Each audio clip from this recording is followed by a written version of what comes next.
Fine, I said. Let's go. She spoke into the phone. We'll be there in an hour. As she hung up, I caught her hand. Whatever happens today, whatever they say, I need you to understand something. What? I'm not backing down. Not from the restaurant, not from them, not from any of this. She nodded slowly. I know. And if it comes down to choosing between keeping the peace with your family and keeping what we've built, I'm choosing us. Her eyes filled with tears, but she didn't look away. So am I. I wanted to believe her. God, I wanted to believe her. But as we drove across town toward the Preston estate, toward whatever confrontation waited on the other side, I couldn't shake the feeling that the worst was yet to come.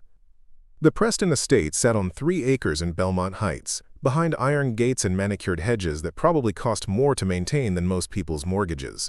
I'd been here dozens of times, but it never felt less foreign. Linda met us at the door, still in her silk robe, a coffee cup in hand. She looked older this morning, tired in a way expensive skincare couldn't hide. Come in, she said quietly, stepping aside. The house was silent. No staff bustling around, no television murmuring from the sitting room, just the hollow echo of our footsteps on marble floors. She led us to the sunroom, where breakfast was laid out on the table. Pastries, fruit, coffee. None of us touched it. Your father is downtown, Linda said, sitting across from us, meeting with the legal team. We know, Amelia said. We got the notice this morning. Linda's hands wrapped around her coffee cup. He's angry, embarrassed. You humiliated him in front of people who matter to him. People who matter to him were eating in my restaurant, I said evenly. I didn't humiliate him, I revealed the truth. It's the same thing to Victor. Amelia leaned forward. Mom, he's trying to evict Nicholas. Over nothing, over pride. It's not nothing to your father. He built his reputation on being the smartest man in every room. Last night, he looked foolish. And now, everyone knows it. I kept my voice calm. So this is revenge. Linda met my eyes. This is consequences. You should have told us, Nicholas. You should have been honest from the beginning. I was honest. I told you I worked in food service. I told you I was building something. You chose not to ask questions because you'd already decided the answers. She flinched but didn't argue. Can you stop him? Amelia asked. Can you talk to him? Linda shook her head slowly. He won't listen to me. Not about this. So you're just going to let him destroy what Nicholas built? What am I supposed to do? He's already set things in motion. The lawyers are drafting the case. He's calling in favors with the zoning board, the health inspectors. He wants Nicholas gone. My stomach tightened. Health inspectors? Linda looked away. He's going to make it difficult for you to operate. That's all I know. I stood up, unable to sit still any longer. This is insane. I've done nothing wrong. My restaurant is clean, profitable, respected. This is pure retaliation. Of course it is, Linda said quietly. But that doesn't mean he can't win. Amelia's voice cracked. How can you just accept this? Because I know your father. When he decides someone is an enemy, he doesn't stop until they're destroyed. The words hung in the air, cold and final. I walked to the window, looking out at the perfectly maintained garden, thinking, planning. There has to be leverage, I said. Something that makes this too costly for him to continue. Linda laughed, bitter and short. Leverage against Victor Preston? Good luck finding it. But I was already thinking about the loan. The one he'd taken against my building using my lease as collateral. If I could prove he'd misrepresented the property's income, if I could show the bank that he'd been collecting rent from me while simultaneously trying to evict me, that might constitute fraud. It was thin, but it was something. I need copies of all the property documents, I said. Everything related to the building purchase, the loan, the lease agreements. Linda frowned. I don't have access to those. But you know where they're kept. She hesitated, understanding what I was asking. Amelia stood up. Mom, please, help us. Linda looked at her daughter, then at me, then down at her hands. If Victor finds out I gave you anything, he'll never forgive me. He's already trying to destroy my livelihood, I said. What exactly am I supposed to lose by fighting back? She was quiet for a long moment. Then she stood and walked to the hallway. Wait here. She disappeared upstairs. Amelia grabbed my hand, squeezing tight. What are you planning? She whispered. I'm going to make this too expensive for him to continue. How? By making it public. By showing everyone exactly what kind of man he is. 5 minutes later, Linda returned with a folder. She handed it to me without meeting my eyes. Inside were copies of the property purchase agreement, the commercial loan documents, and a ledger showing rental income from all Preston Holdings properties, including mine. "This is everything?" I asked. "Everything I could find quickly, but Nicholas, if you use this against him, there's no coming back from it. He'll see it as war." I closed the folder. He declared war when he tried to take my restaurant. Linda's expression was unreadable. "Then I hope you know what you're doing." We left the estate 10 minutes later. As we drove back toward the city, I called my accountant first, then a lawyer I'd consulted with during the initial lease negotiation. Both meetings were scheduled for that afternoon. Amelia was quiet beside me, staring out the window. "You okay?" I asked. "I don't know. I just watched my mother betray my father. For us. She didn't betray him. She chose honesty. He won't see it that way." I knew she was right, but there was no gentle path forward anymore, only the honest one. By the time we reached the restaurant, I had a plan forming. Not just defense, but offense. I wasn't going to wait for Victor to dismantle everything I'd built. I was going to force him into a position where backing down was his only option. Victor arrived exactly at 8, alone, wearing a suit that probably cost more than my first car. He stood at the entrance of Lumiere, looking around the empty dining room I'd cleared for this meeting. I'd sent the staff home early. The chairs were still upside down on half the tables from the cleaning crew. The overhead lights were dimmed low, creating pools of shadow between the pendant fixtures. Just me, Amelia, and whatever truth we were about to face. "Sit anywhere," I said. He chose a table in the center, the same spot where celebrities and critics usually sat, a power position even now. He pulled out the chair with deliberate slowness, adjusted his cufflinks, and sat like he was chairing a board meeting. I sat across from him. Amelia stood by the bar, watching, her arms crossed protectively over her chest. For a long moment, no one spoke. The silence stretched between us like a chasm neither of us wanted to cross first. Finally, Victor broke it. "You've caused quite a scene." I told the truth. "You embarrassed me publicly, in front of colleagues, clients, people whose respect I've spent decades earning." I leaned forward slightly. "You tried to destroy my business over a bruised ego." His eyes flashed. "Don't mistake my reaction for emotion. This was always business." "Business," I repeated. "Is that what you call retaliating against a tenant because he made you look foolish at dinner?" "I call it exercising my rights as a property owner. You violated the terms of your lease," I responded appropriately. "By sending health inspectors you knew would find nothing? By calling in political favors to launch investigations that had no merit? That's not business, Victor. That's revenge." He shifted in his seat, the first sign that my words were landing. "You embarrassed my family." "No, I revealed who I actually am. You embarrassed yourself by not knowing." The muscle in his jaw twitched. He looked past me, toward the open kitchen where stainless steel gleamed under the low lights, then back to my face. "Do you know what your real mistake was, Nicholas?" "I'm sure you'll tell me." "You assumed this was personal. It isn't. It never was. You're operating in a building I own, under terms I set. In a market I understand better than you ever will. I have every right to manage my assets as I see fit. Even when it's illegal?"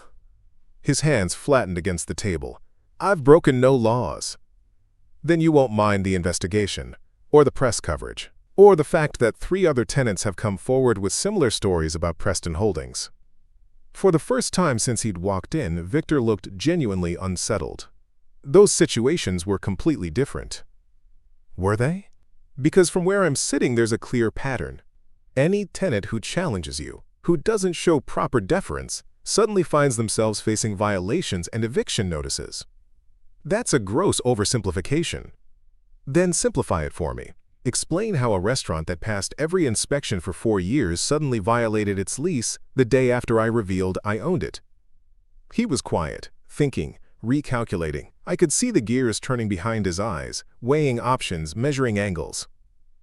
"What do you want?" he asked finally. "A new lease, 20 years, fixed rent with increases tied only to inflation, no arbitrary adjustments, and a public statement that the eviction was filed in error. That's not going to happen. Then the investigation continues. The press keeps digging. Every tenant you've ever threatened comes forward. And everyone in this city learns exactly what kind of man Victor Preston really is. His hands gripped the edge of the table, knuckles whitening. You think you've won because you got some sympathetic press coverage. But I've been destroying people longer than you've been alive. I know how to outlast bad publicity. I know how to make problems disappear. I'm sure you do, but I'm not a problem you can make disappear. I'm your son-in-law. I'm married to your daughter. And unlike your business rivals, I'm not going anywhere. He glanced at Amelia, still standing by the bar. Amelia, sweetheart, you don't have to be part of this. Why don't you wait outside? No, she said quietly. Victor's expression hardened. This is business. It doesn't concern you. It concerns my husband, which means it concerns me. Your loyalty is admirable but misplaced. Nicholas has put you in an impossible position. You put me in an impossible position, Amelia said, her voice growing stronger. You've spent 4 years treating my husband like he was worthless. You mocked him at family dinners, you dismissed his work, you made me feel ashamed for loving him. We were trying to protect you. From what? From someone who works hard? From someone who built something real? The only person I needed protection from was you. The words hit Victor like a physical blow. He sat back, genuinely stunned. I watched the exchange, saying nothing. This was Amelia's moment, not mine. You raised me to value success, she continued. Achievement, building something that lasts. And then, when Nicholas did exactly that, you couldn't stand it. Because it meant you were wrong about him. And you can't tolerate being wrong. Victor's voice came out hoarse. That's not fair. It's completely fair. You built your entire identity on being the smartest person in every room. And when someone you'd written off as a failure turned out to be successful, it shattered your self-image. So instead of admitting you were wrong, you tried to destroy what he built. I was protecting my investment. You were protecting your ego.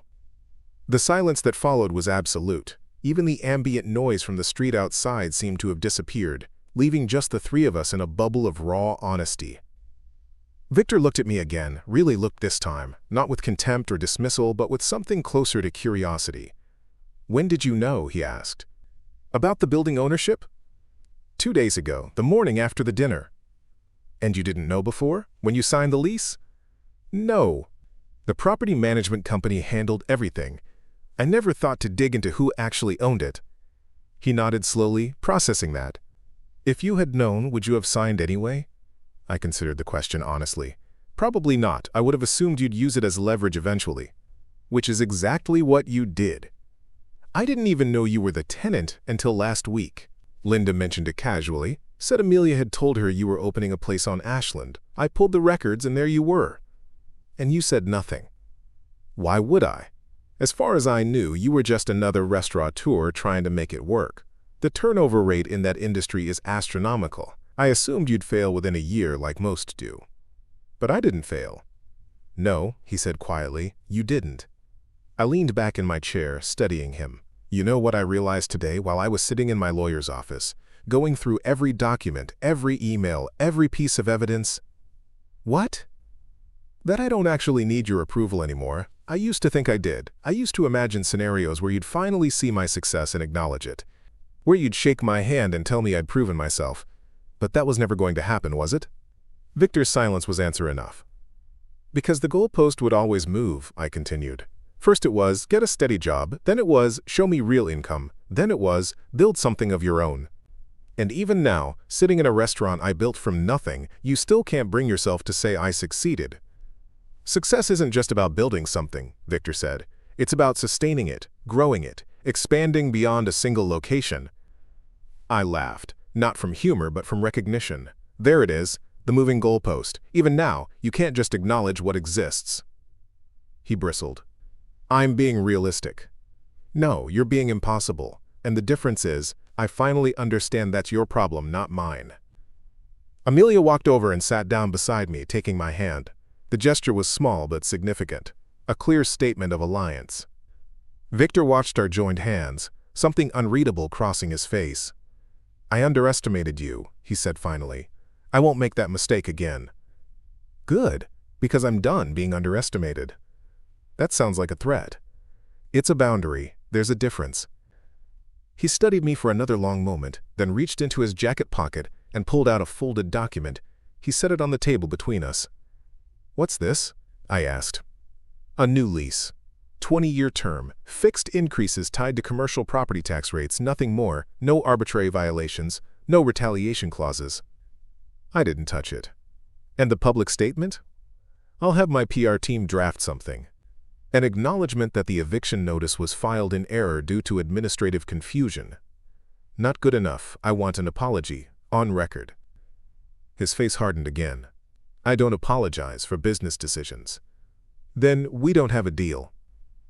We stared at each other across the table, neither willing to blink first. Amelia squeezed my hand. Dad, just do it. Swallow your pride for once and do the right thing.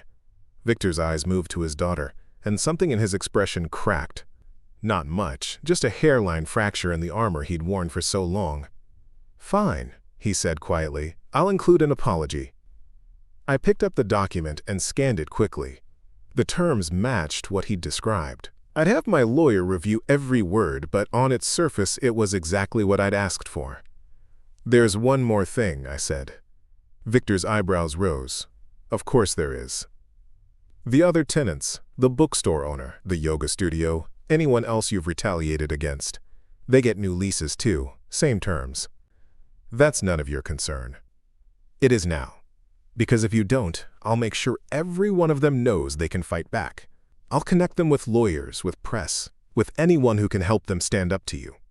He was quiet for a long time, anger and calculation warring on his face. Finally, he nodded. Done. I set the document down. Then we have a deal. Victor stood up slowly, adjusting his jacket. He looked older somehow, diminished, not in stature but in the certainty he'd always carried. For what it's worth, he said, the food was excellent. That night. Best meal I've had in years. It wasn't much, not an apology, not quite respect, but it was acknowledgement, recognition that I'd built something worthy. Thank you, I said simply. He walked toward the door, then paused with his hand on the frame. Nicholas? Yes. Take care of my daughter. I always have. He nodded once and left, the door closing softly behind him. Amelia let out a breath she'd been holding. Did that really just happen? I think so. He backed down. My father actually backed down. He didn't back down. He calculated the cost of continuing and decided it was too high. That's different. She turned to me. Does the difference matter? I thought about that. About 4 years of building something from nothing. About every dismissive comment, every mocked ambition, every moment I'd felt invisible in rooms full of people who should have seen me. No, I said finally. I guess it doesn't. We sat in the quiet restaurant, surrounded by everything I'd built, not for approval or validation, but because I couldn't imagine doing anything else. What happens now? Amelia asked. Now we sign the lease. We keep cooking. We keep building. And my parents? They're your parents. You'll figure out what relationship you want with them, but me? I'm done trying to earn their respect. You don't need to earn it anymore. You have it. I shook my head. That's the thing I finally understand. I never needed it. I just thought I did. Amelia leaned her head on my shoulder. When did you get so wise? About 5 minutes ago. She laughed, real and genuine. We sat there in the dim light, two people who'd fought their way through fire to find solid ground. I love you, she said quietly. I love you too. And in that moment, sitting in the restaurant I'd built with my own hands, with the woman who'd chosen me even when it cost her, I realized something profound. Success wasn't about proving anyone wrong. It wasn't about validation or recognition or finally being seen by people who'd looked through you for years. Success was building something so honest, so true to who you were, that other people's opinions became background noise. I'd spent years trying to be enough for the Prestons. Enough for a family that measured worth in diplomas and investments and country club memberships. But I'd always been enough. I just had to build something that proved it to myself.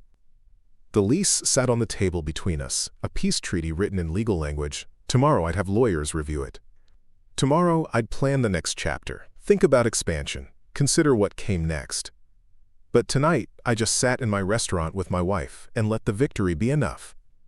Not because I'd won a fight with Victor Preston, but because I'd finally won the fight with the voice in my head that said I wasn't good enough.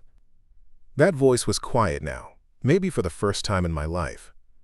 And the silence it left behind was the sweetest sound I'd ever heard. 6 months later, the morning light filtered through the tall windows of Lumiere, catching dust motes in golden streams. I stood in the kitchen, prepping for the lunch service, my hands moving through the familiar rhythm of dicing shallots with the ease of muscle memory. The restaurant had changed in small ways since that night with Victor. We'd expanded the wine program, added a private dining room in what used to be storage space, and hired 2 more line cooks to handle the increased reservations. The wait list now stretched to 4 months out. But the biggest change wasn't visible in the dining room or on the menu, it was in me. I no longer checked my phone anxiously for reviews. I didn't second-guess every dish that went out. I'd stopped measuring my worth by how full the reservation book was or what critics wrote about us. The work itself had become enough. Zoe walked in through the back door carrying a box of fresh herbs from our new supplier. "You see the paper this morning?" "Not yet. Why?" She pulled out her phone and showed me. A full-page spread in the lifestyle section, local success stories, 5 businesses that thrived against the odds. Lumiere was featured prominently, but so was something else. A photo of the bookstore owner I'd connected with my lawyer, standing in front of her newly renovated shop. The yoga studio had expanded to a second location. 2 other small businesses that had been facing eviction from Preston Holdings properties were now thriving under new lease terms. "You started something," Zoe said. "I just told the truth." "Same thing sometimes." I smiled and went back to my prep work. The truth was, I hadn't set out to start a movement or become some symbol of standing up to powerful landlords. I'd just been trying to protect what I'd built. But in doing so, I'd accidentally shown other people they could do the same. My phone buzzed. A text from Amelia. "Lunch at the usual spot? I have news."